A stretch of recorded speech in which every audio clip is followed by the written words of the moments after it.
5 coba dibuka. Itu ada gambar apa ya? Orang sholat. Terus kok ada yang duduk, itu sholat apa? Itu Bu yang berdiri melakukan sholat sunnah rawatib. Oh, jadi ada yang berdiri, ada yang duduk. Kalau berdiri itu sholat sunnah rawatib, yaitu sholat sebelum melaksanakan sholat fardu. Tadi sholat sunnah rawatib adalah sholat sunnah yang mengiringi sholat fardu, yang mana hukumnya itu adalah sunnah. Apabila dikerjakan mendapat pahala, apabila tidak dikerjakan juga tidak apa-apa. Ternyata sholat sunnah rawatib itu ada ketentuannya atau waktu-waktu yang bisa kita kerjakan sholat sunnah. Sholat sunnah rawatib ada yang sering dilakukan oleh Nabi Muhammad SAW, dan ada juga yang jarang dilakukan oleh Nabi Muhammad SAW. Apa sih sholat sunnah yang sering dilakukan Nabi Muhammad SAW? Yaitu sholat sunnah mu'akkad atau sangat dianjurkan dan diutamakan untuk mengerjakan. Jadi yang sering dilakukan itu disebut sunnah mu'akkad.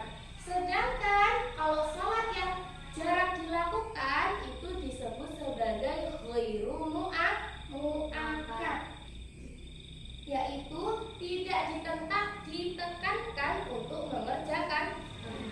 Coba tadi bisa membedakan. Yang pertama yang dianjurkan Nabi yaitu sholat sunnah mu'akkad, sedangkan yang tidak dianjurkan disebut sebagai sholat sunnah ghairu mu'akkad. Nah itu diingat-ingat ya. Jadi sholat sunnah rawatib itu dibagi menjadi dua, sholat sunnah mu'akkad dan sholat sunnah ghairu mu'akkad. Lalu apa sih sholat sunnah mu'akkad itu? Nah, sholat sunnah mu'akkad atau sholat sunnah rawatib mu'akkad yaitu sholat sunnah 12 rakaat dalam sehari, seperti dijelaskan dalam riwayat At-Tirmizi dari Aisyah. Nabi Shallallahu Alaihi Wasallam bersabda, coba dibacakan Mas Kafa itu hadisnya. Yuk, bismillah dulu.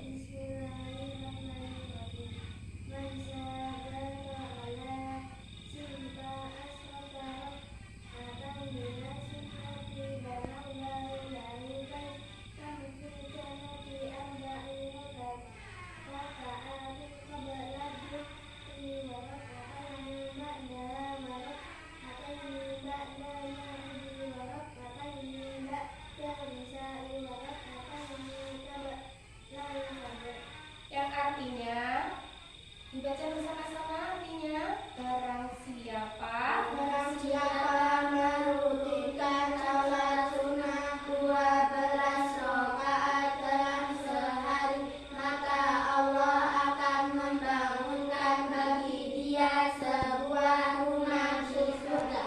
12 rakaat tersebut adalah 4 rakaat sebelum zuhur dan 2 rakaat sesudah zuhur, 2 rakaat sesudah maghrib dan 2 rakaat sesudah isya dan 2 rakaat sebelum subuh. Hadis riwayat Bukhari dan Muslim. Nah, dari hadis di atas apa yang kalian bacakan tadi, kita mengetahui ada 5 macam sholat sunnah rawatib yang sangat dianjurkan untuk mengerjakannya dan sering dilakukan oleh Nabi Shallallahu Alaihi Wasallam, yaitu 2 rakaat sebelum duhur, 2 rakaat sesudah duhur, 2 rakaat sesudah maghrib, 2 rakaat sesudah isya dan 2 rakaat sebelum subuh. Itu adalah 5 macam sholat sunnah yang sangat dianjurkan.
tinggal waktu ruku harusnya 3 cuma baca 2.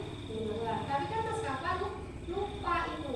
Nah, ketika Mas Kafanya setelah sholat maghrib terus sholat sunnah rawatib muakkad, maka itu bisa menembel salahnya Mas Kafa di waktu sholat wajib maghrib. Begitu. Jadi ketika sholat fardunya nggak penuh, ada yang bolong, ketika kita melaksanakan sholat sunnahnya, maka itu bisa menembel, menambah pahala kali. Yang kedua, dapat menghapus dosa yang kita lakukan. Ternyata ketika kita sholat sunnah, baik itu muakkad maupun ghairi muakkad, bisa menghapus dosa. Misalnya Mbak Lulu habis nyelilin Mbak Lunanya sampai nangis, itu kan sama aja dosa, udah ngapalin temennya. Ketika Mbak Lulu, ya Allah sudah salah terus sholat sunnah, maka bisa menghapus dosanya. Sedikit demi sedikit dosanya bisa habis, bisa dihilang. Yang ketiga yaitu mencegah perbuatan buruk. Ketika anak-anak rajin sholat sunnah, maka anak-anak terhindar dari perbuatan tercela. Tercela itu termasuk apa saja? Mencuri, berbuat jahat, berbicara